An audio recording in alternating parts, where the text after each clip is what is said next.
Hello guys, हमको एक आदमी ना हमको ऐसे बोले आप चाइनीज सीख के ऐसे बोले मेरा वो इंडिया है, हम भी इंडिया है। आप लोग ऐसे मत बोलो, हम लोग इंडिया है। आप हम लोग को चाइनीज बोलने से हम बहुत गुस्सा होते हैं, बहुत दुखी होते हैं। అయ్యయ్యయ్యో! మాటలు గూడా ఇంకా సక్కగా వస్తలేవు. ఇసొంటి బుడ్డ బుజ్జి మనసును ఎట్లా బాధ పెట్టబుద్దయిందో ఏమో! ఏమంటున్నదో అర్థమైందా? మేము చైనా మనుషుల తిరుగునే ఉండొచ్చు. అయినంత మాత్రాన మమ్మల్ని చైనా దేశపోలని ఎట్లా అంటారు? మేము భారతదేశం పౌరులమే. మాకు దేశం మీద ప్రేమున్నది. చైనా దేశానికి బార్డర్లున్న అరుణాచల్ ప్రదేశ్ రాష్ట్ర రాజధాని ఈటానగర్‌లా ఓ బుడ్డ బుజ్జి బాధపడకుండా చెప్పిన ముచ్చటిది. ఎవడో దేడిది మాకున్నోడు నువ్వు చైనా దేశం పిల్లలు తిరుగున్నవు. నీది చైనా దేశమా అని ఎద్దేవా చేసినట్టు మాట్లాడిండట.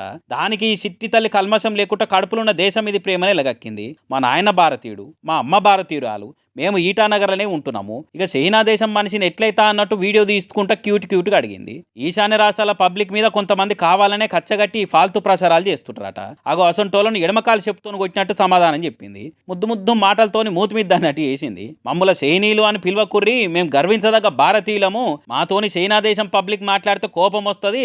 అసొంటిది చైనా దేశం మనుషులు అనే దానికి మీకు నోరెట్లొచ్చిందన్నట్టు ఇంత చిన్న ఈడులో ప్రశ్నించింది. అందుకే చాలా మంది ఈ సిట్టి తల్లి దేశభక్తి ఆ మమాయకత్వాన్ని మెచ్చుకుంటూ సోషల్ మీడియాలో ఈ క్యూట్ వీడియోను సెల్లులు షేక్ అయ్యేటట్టు షేరింగులు చేసి లక్షల లైకులు కౌంట్ చేయాలని కామెంట్లు చేస్తున్నారు. మరి సిట్టి తల్లి దేశభక్తిని చూస్తే మీకేమనిపించింది అనేది కామెంట్ చేయర్రి.